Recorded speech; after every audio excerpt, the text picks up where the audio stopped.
The NFL deadline is here. Will the Carolina Panthers make a move? We'll talk about it right here on Locked On Panthers.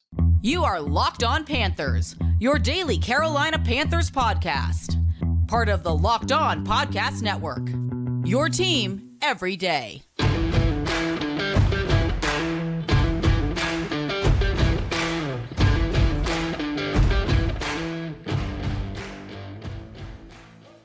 Welcome into another edition of the Locked On Panthers podcast, a part of the Locked On Podcast Network. I'm your host, as always, Julian Council, talking Carolina Panthers with you every Monday, Tuesday, Wednesday, Thursday, and Friday. Your team every day. That's our motto here on the Locked On Podcast Network. Subscribe or follow the show for free over on YouTube or wherever you listen to your favorite podcast. And be sure to follow me, Julian Council, on Twitter at Julian Council, where every single Wednesday throughout the rest of the regular season, I'll be answering your weekly Wednesday mailbag questions either at me or DM me if you have a question for tomorrow's edition of the weekly Wednesday mailbag right here on Locked On Panthers. Today's episode of Locked On Panthers is brought to you by FanDuel. Make every moment more. Right now, new customers get $150 in bonus bets with any winning $5 money line bet. That's $150 if your team wins. Visit FanDuel.com/LockedOn to get started today. The Carolina Panthers are riding high after their walk-off 15-13 win against the Houston Texans on Sunday afternoon. At long last, Carolina Panthers have won a game. They improved to 1-6 on the season and now have an opportunity with the Indianapolis Colts coming in, a Frank Reich revenge game, to start stacking some wins. And there's the Bears, who don't have Justin Fields, and Tyson Bagent, who apparently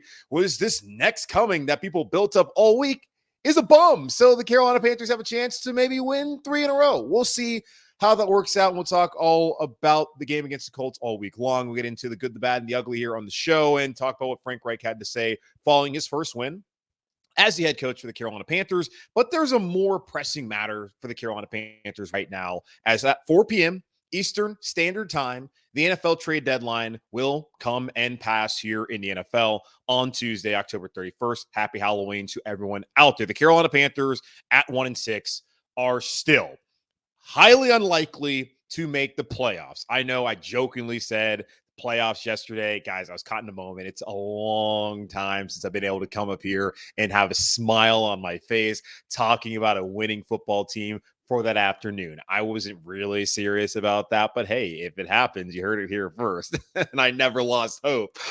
Again, joking, but still, the Carolina Panthers are not going to be a playoff team this year. And it doesn't really matter at this point in time, because what you saw from Bryce Young in that game-winning drive, what you saw from all day long being under pressure and under constant duress, that is what you wanted to see from Bryce Young. His growth, his development is the most important thing for the Carolina Panthers in getting ready for the future. Now, the future for the Carolina Panthers right now has them without a first-round pick in 2024 because they decided to trade up to number 1 to get Bryce Young to be their franchise quarterback. And, of course, that's still to be determined whether that will end up being the case with Bryce, who I like and I love what he did on Sunday in that win against the Houston Texans.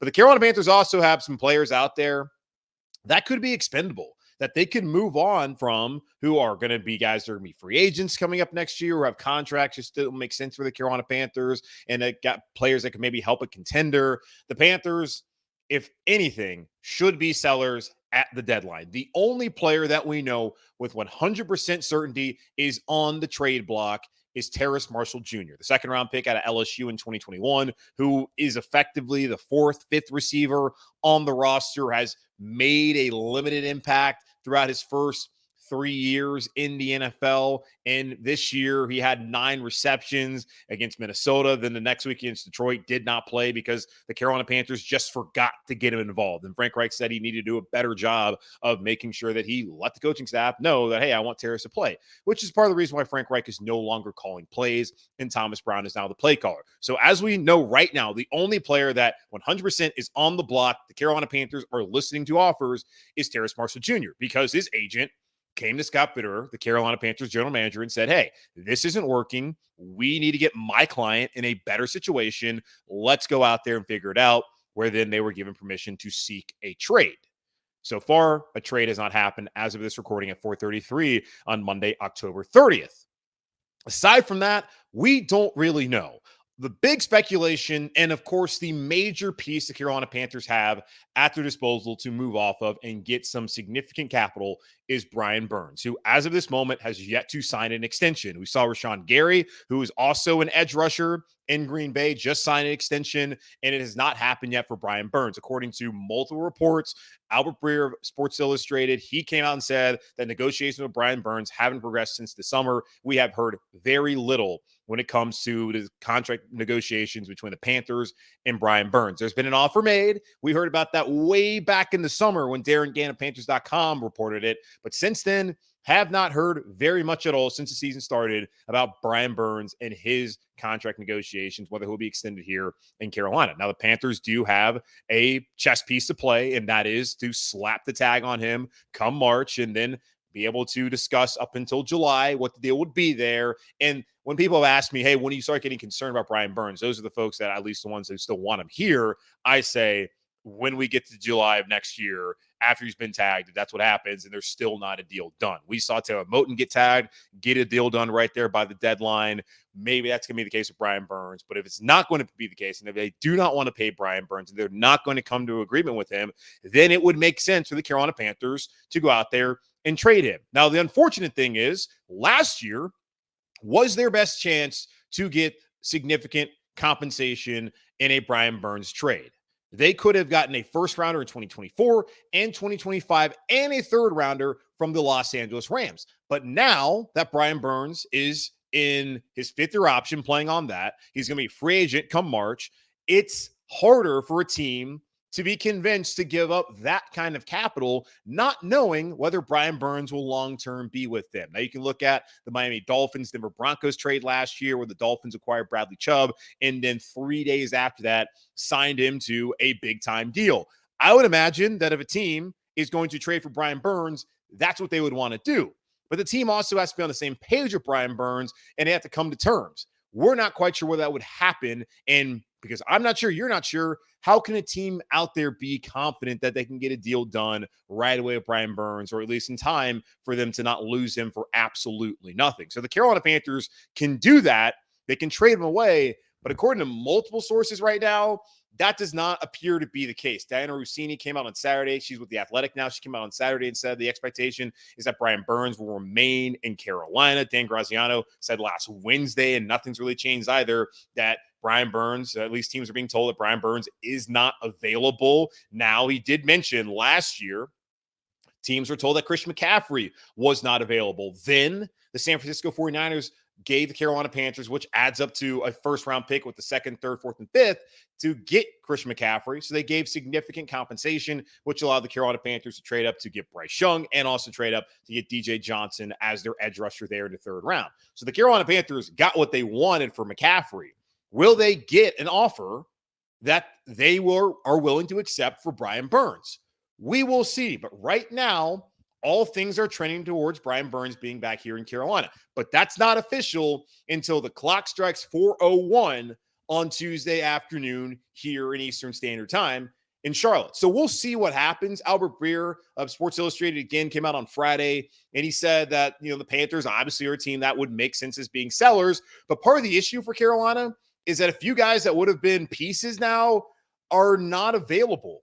Safety Jeremy Chinn, as we know, he's on IR, so they're not going to be able to trade him. You look at Shaq Thompson, he's out for the season on IR, so he also can't be traded. Chinn was probably gone.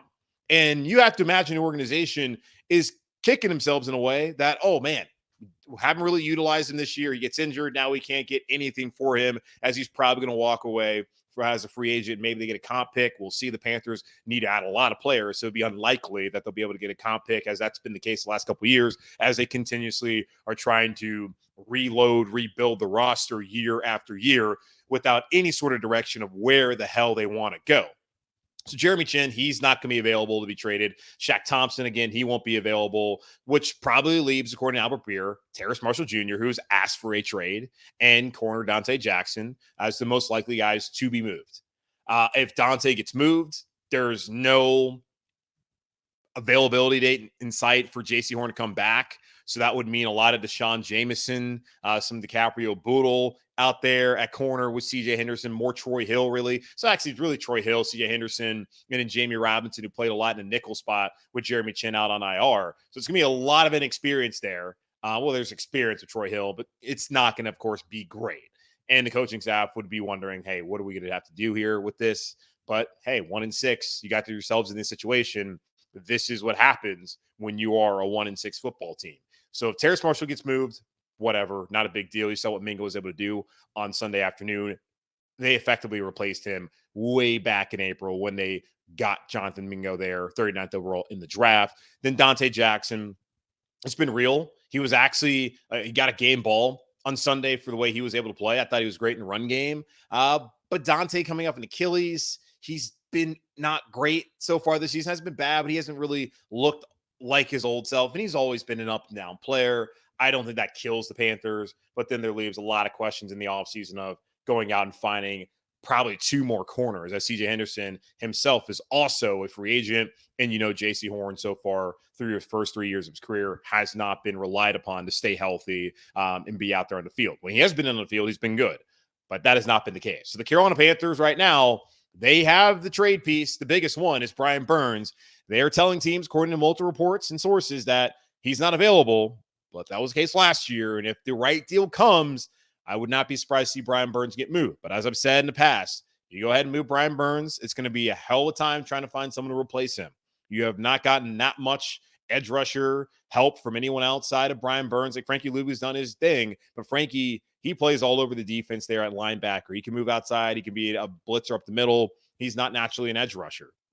And DJ Johnson got some quality reps on Sunday out of necessity. We'll see how his development goes, but YGM's probably on his way out of Carolina as well. Justin Houston's giving you next to nothing so far as an aged, not even aging, an aged veteran. So good luck with that. Good luck finding someone to replace him. Good luck finding someone to replace DJ Moore, because right now that has not happened. And good luck being able to find a dynamic player like Christian McCaffrey, who you let go out the door last year. It's great to get draft picks, but we have been over it time and time again. This team sucks at drafting. So as long as they suck at drafting, I am not going to be all that thrilled about giving away a good player for draft picks when we've seen that those draft picks just don't turn out to be good players. So we'll see what happens, and we'll break it all down on Wednesday's show. Of course, the mailbag, but really I'll probably air something right after Tuesday's deadline. That will be Wednesday's show, and maybe we'll get to the mailbag. Just send in mailbag questions anyways. It really depends on what they do. If they don't make a move, then it's like not really much to talk about. If they do make a move, then, of course, there'll be something to talk about. So stay tuned as far as that goes here on Locked On Panthers on tomorrow's show. But as we do every Tuesday, we talk about the good, the bad, and the ugly. And baby, there's a lot of good to talk about as the Carolina Panthers finally got their first win of the season, 15-13 against the Houston Texans. We'll break it all down here in just a moment on Locked On Panthers. Whenever the game clock stops, that's when it's time to order in with DoorDash. Order pizza, wings, soda, burgers, or even just buns on DoorDash and get it all delivered without missing the game. Score football season's best prices and deals on groceries, restaurants, retail, and more. All of your favorite restaurants and stores from retail to grocery are on the app, so you can shop everything you need to get game day ready. And some of my personal favorites here near me are Yafo Kitchen. Love me some Hawthorns, Moo and Brew. Go get them to get ready for game day. Stock up on your favorite appetizers and order all your tailgate gear on DoorDash and get ready to watch your team win as they finally did on Sunday afternoon.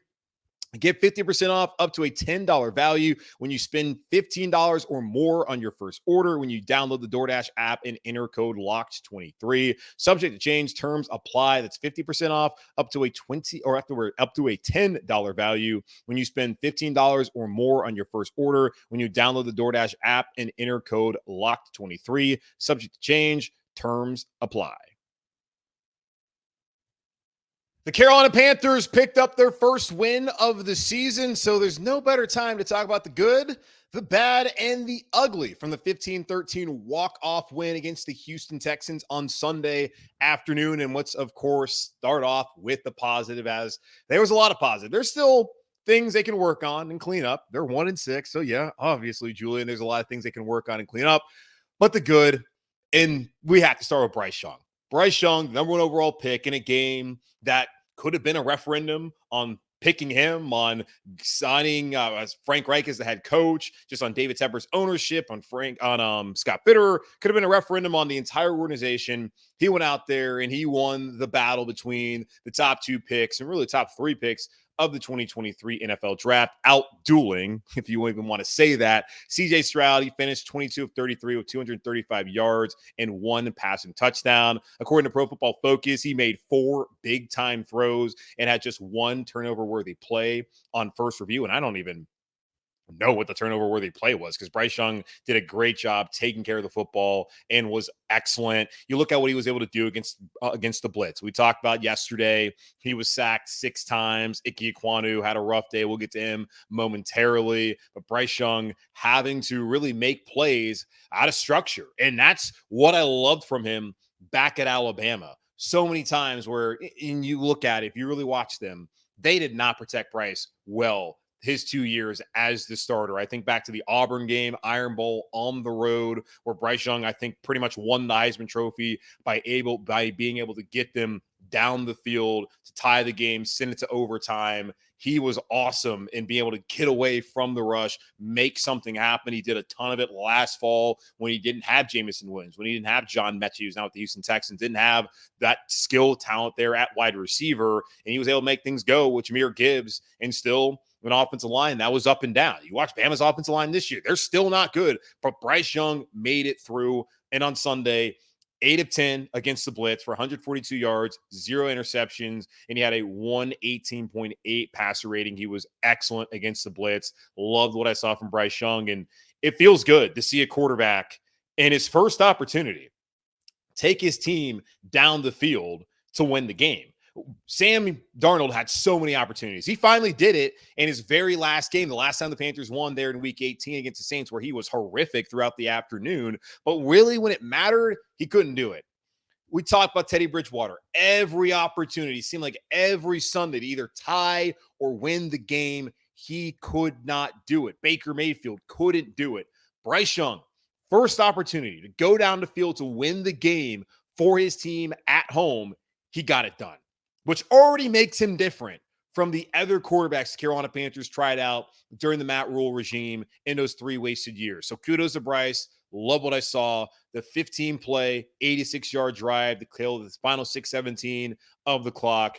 That may have been a changing point for Bryce Young and the organization moving forward here through the rest of the 2023 season. Really a coming-of-age tale there that we saw written out on the field on Sunday in that win against Houston. Another good thing, Eddie Pinheiro. We're not going to talk about the missed extra point. We're not worried about that. But Eddie Pinheiro, when it's mattered recently, when they've needed him to make a kick, he made it. Walked off last year. He had a bunch of big kicks after the debacle in Atlanta. He has now made 24 consecutive field goals at Bank of America Stadium. When Eddie Pinheiro is kicking at the bank, it's good. We don't even need to see it. Just go ahead, put the 3 points up there. Just give it to him because Eddie Pinheiro is going to make those kicks. He's been great for the Carolina Panthers since signing on. You look at just the merry-go-round of kickers that the Panthers have. We talk about the merry-go-round of quarterbacks, of left tackles. It's been the same thing at kicker. You had the Ryan Santozos. You had the Joey Slides. You had that not working. Zane Gonzalez, when healthy, was good. But the problem was he couldn't stay healthy. But Pinheiro comes in off the street, or I guess off a practice squad up in Detroit, and he has been great for the Carolina Panthers. And kudos to Chris Tabor, the special teams coordinator, for finding Pinheiro, recommending Pinheiro, and having Eddie Pinheiro come in here and solidify the Panthers kicker position wearing that number 4. There's something different about a Panthers kicker wearing a number 4 unless he's Joey Sly, because that just ain't it. Also, Frankie Louvu, another good. He finished the game with a game-high 12 total tackles, 2 tackles for loss, 2 passes defended, and a sack. The dude is everywhere, and I will be crushed. I won't be crushed, but I'll be disappointed if he ends up leaving at the deadline. That is someone the Carolina Panthers should want to build their defense around. I don't know how much it's going to take to keep him, but I want Frankie Louvu here in Carolina. He's a fan favorite. He's someone who works hard, good leadership. That is exactly the kind of player you should want here in Carolina for as long as he is capable and as for as long as the organization wants him. And I think they would want to have him for the foreseeable future, at least in the next 2 or 3 years, or however long it's going to be. So Frankie Louvu, love what I saw from him. His mama came to town, and he went out there. He bought out for his mom, so good for him. And good for the Panthers defense overall, which is another good. The defense, they gave 100 yards, but it was only 3.7 yards per carry, which you'll take. And they were able to limit CJ Stroud, and they didn't have a big passing game. It was good to see Xavier Woods come back. I just thought overall the defense that has struggled with injuries, and that's going to be the case the rest of the year. They're still not going to have Shaq Thompson. We'll see what happens with J.C. Horn. They may trade somebody like a Dante Jackson. It's going to be up and down. But they were able to come out with a plan, execute that plan, and help keep this team in the game and be able to help lead them to victory on Sunday afternoon. So that is the good. The bad, the run game overall, the Panthers got to find a way to find a semblance of balance offensively. Like, it's great when Bryce is able to do what he did yesterday, and I think we're going to see more of that as he continues to get more comfortable in this offense and just gets more experience at this level. But they have to figure it out. They need to be able to run the ball effectively to take some of the pressure off of him. It can't just be Bryce running for his life, having to create. Because if you're depending on that every single week, eventually at the NFL level, it's going to catch up to you. It caught up to Alabama last year. So it's going to catch up to the Carolina Panthers this year, and probably already has, honestly, when you look at the 1-6 record. So 24 attempts for 44 yards, 1.8 yards per carry. That's awful. Chuba Hubbard, who's now going to be the workhorse back. At least he's the lead guy for now. Frank Reich talked about that on Monday. We'll get to more of what he had to say here momentarily. Hubbard had 15 carries for 28 yards. Not great. Miles Sanders, 2 carries for 0 yards, and just turning out to be a horrible signing. And I already had somebody ask me about Scott Bitter and, look at the free agent signings. Who do you think wanted Miles Sanders here? Deuce Staley. So I don't know if that's on Scott Fitter. Not trying to be a Fitter apologist. Let's just understand that a lot of these guys they brought in are because of who the coaching staff wanted to bring in. Miles Sanders, who is his former running back coach. Deuce Staley, a running back. He believes running backs should be paid, which is ludicrous. And Miles Sanders is now here in Carolina, and he's like your third best back, which is a problem. But Chuba Hubbard, when it mattered, though, this is what really matters at the end. When it mattered most, when they really needed to run the ball, when they converted that 4th down. 4 yards up the middle, 4 yards up the middle, 3 yards up the middle to clinch the game. That's what you needed, and Chuba Hubbard gave it to him on Sunday when it mattered most at the end. So 11 of his 28 yards coming there when the Carolina Panthers need to move the chains and be able to force the Texans to use all their timeouts and run out the clock. The ugly, icky, baby, what are we doing? We got to figure this out, man. We have to figure this out. Right now, he has a 59.8 overall grade at Pro Football Focus, which is mid, and he allowed 4 sacks versus Houston on Sunday. And a couple of them, he just looked bad. Like Jonathan Grenard, I love that dude. He is a sick player, and he made Icky look like a fool a couple of times. And Icky's just got to be better. And that was the rub with Ike Ekwonu. That, okay, really good when it comes to run blocking, getting downhill, but when it comes to pass protecting, he ain't the greatest. He can get better, and I think with James Campen as his offensive line coach, and that's another guy who probably deserves a little bit of criticism, I think Ike Ekwonu will be fine. We saw way too much last year of Ike being good. This clearly, as of right now, is a sophomore slump. Will this actually be a problem moving forward for good? Is this just who he is? I'm not ready to say that, but I am concerned. Because the preseason wasn't great. And so in the regular season, we've seen a lot of the same. Is it possible that at left guard, not having Brady Christensen there, having to cycle through Zavala and through Cade Mays and now Calvin Throckmorton, that's 4 different left guards. Has that impacted him? It's possible, because continuity on the offensive line is so important. Communication is so important. Trusting the guy next to you is, again, so important. Are those all symptoms to why Ike Ekwonu has struggled so far this season? I don't know. TBD. Because he had Christensen, and he still struggled week 1 and in the preseason. So we'll see how it works out. But that really was the one ugly thing that we saw from the game on Sunday. Ike Ekwonu, his struggles. So that's the good, the bad, and the ugly from the Carolina Panthers' 15-13 win against the Houston Texans. Frank Reich, he spoke to the media for the first time after winning a game as a head coach in Carolina. We'll get into some of his comments here in just a moment on Locked On Panthers. Score early this NFL season with FanDuel, America's #1 sportsbook. Right now, new customers get $150 in bonus bets with any winning $5 money line bet. That's $150 if your team wins. If you've been thinking about joining FanDuel, there's no better time to get in on the action than right now. The Hornets are back in action. You got the NHL going on. You got college football. And, of course, your Carolina Panthers are finally in the win column. The app is so easy to use. There's a wide range of betting options, including spreads, player props, over-unders, and more. So visit FanDuel.com/lockedon and kick off the NFL season. FanDuel, official partner of the NFL. For the first time since being named the head coach here in Carolina, Frank Reich spoke to the media on a Monday following a Carolina Panthers win, as Carolina Panthers won 15-13 in walk-off fashion against the Houston Texans on Sunday at Bank of America Stadium in Uptown Charlotte. Game balls, one out to Bryce Young. Tommy Trimble got one. Adam Thielen, Jonathan Mingo, the rookie, having his best day as a Carolina Panther on Sunday. Defensively, Frankie Louvu, no doubt about it. Derek Brown and Dante Jackson all getting game balls. Then on special teams, Eddie De Niro, Eddie Pinheiro getting it done, DiCaprio Boodle, and Amari Barno also getting game balls. And, of course, we saw after the game, Thomas Brown getting a game ball, and the emotions that Frank Reich had handing it over to him. And Frank Reich was asked about that. He just said raw emotions from believing in someone and putting the time in. I certainly am skeptical, as you have heard, and still am, about the way they went about giving Thomas Brown the play calling. And I have no issues with it. I think it's the right decision. I just have a hard time believing that it was all Frank Reich wanting to do it right now. I do believe that David Tepper had a role in it. Frank Reich even admitted that David Tepper and Scott Fitterer had a role because he let them know way back when he took the job, when looking at interviewing offensive coordinator candidates, just what his plan would be. And he has those weekly meetings with David Tepper. But that's not to say that Frank Reich doesn't believe in Thomas Brown, because I don't think he would have hired Thomas Brown and would have came out way back when and said that Thomas Brown eventually would be calling the plays, that Thomas Brown will be a part of putting together the game plan, if he didn't believe that this guy could go out there and call a great drive there to win the game and to run out the clock. So, yeah, I do believe that he trusts Thomas Brown, that he believes that Thomas Brown can be a head coach one day, that he's the right option for the offense moving forward. I'm just, again, skeptical that it was all Frank Reich's decision to do it right now. But it was great to see, as Frank Reich just talked about, raw emotions. You know, when you believe in somebody, that's it. And he's not going to apologize for it. Neither should he. And talking about the play calls on the final drive, he liked Thomas Brown's poise, the mix and play calls. It was just a well-executed drive. He said Thomas called it perfectly.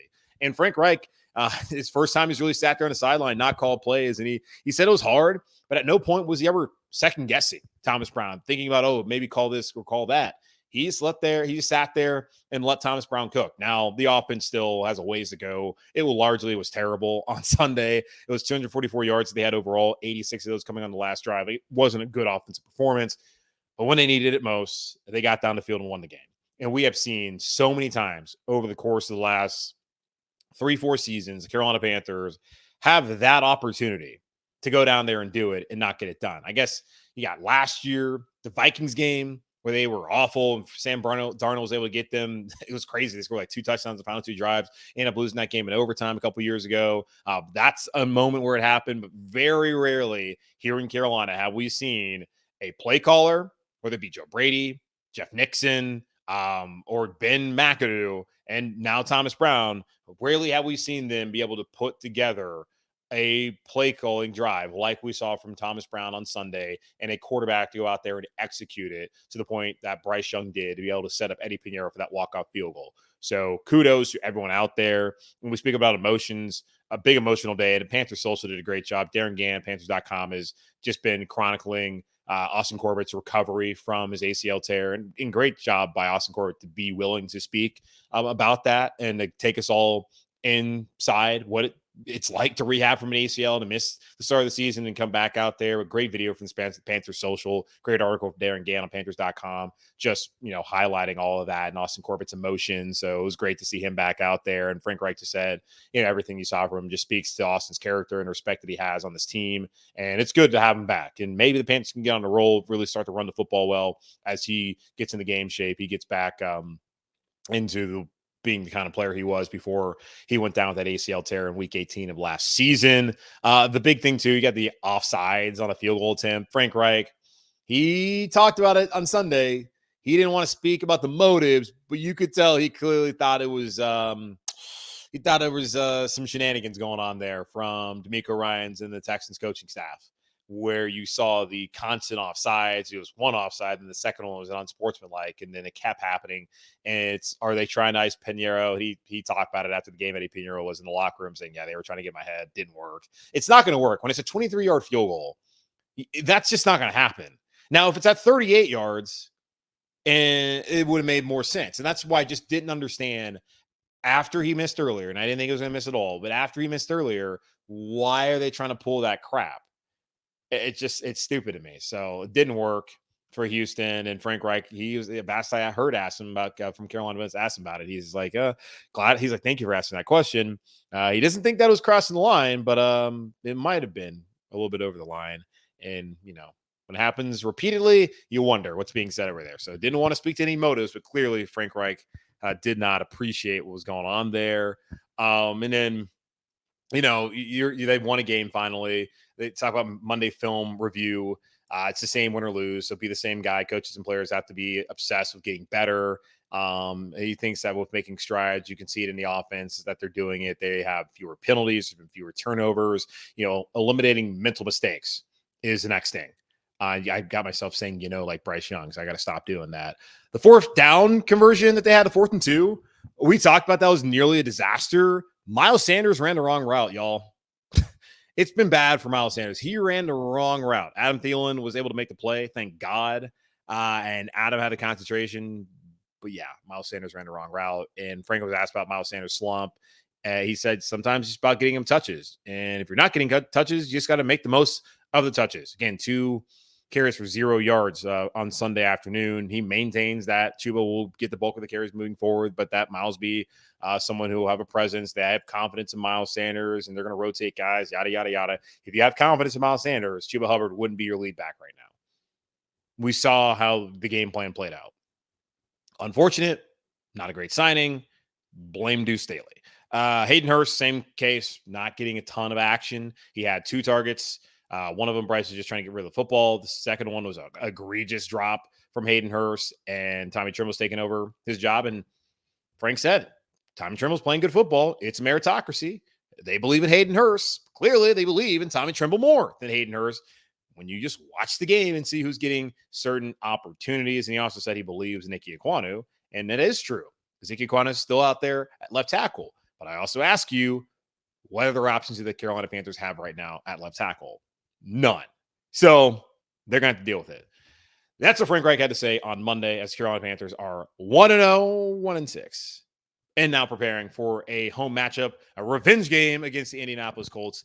4:00 game, I think, on Sunday afternoon here in Uptown Charlotte. But that's going to wrap up this edition of the Locked On Panthers podcast, part of the Locked On Podcast Network, hosted again by yours truly, Julian Council. Y'all, remember to subscribe or follow the show for free over on YouTube or wherever you listen to your favorite podcast. And be sure to follow me, Julian Council, on Twitter at Julian Council, where I'll be answering your weekly Wednesday mailbag questions tomorrow. Now, depending on how things go at the trade deadline, may have to shift a bit of that to next week or later on this week. We'll see. But either at me or DM me. But first, follow me on Twitter at Julian Council. Get those questions into me now. But in the meantime, be safe, be happy, be whole as always and forever. Keep pounding, and I'll talk to y'all on Wednesday.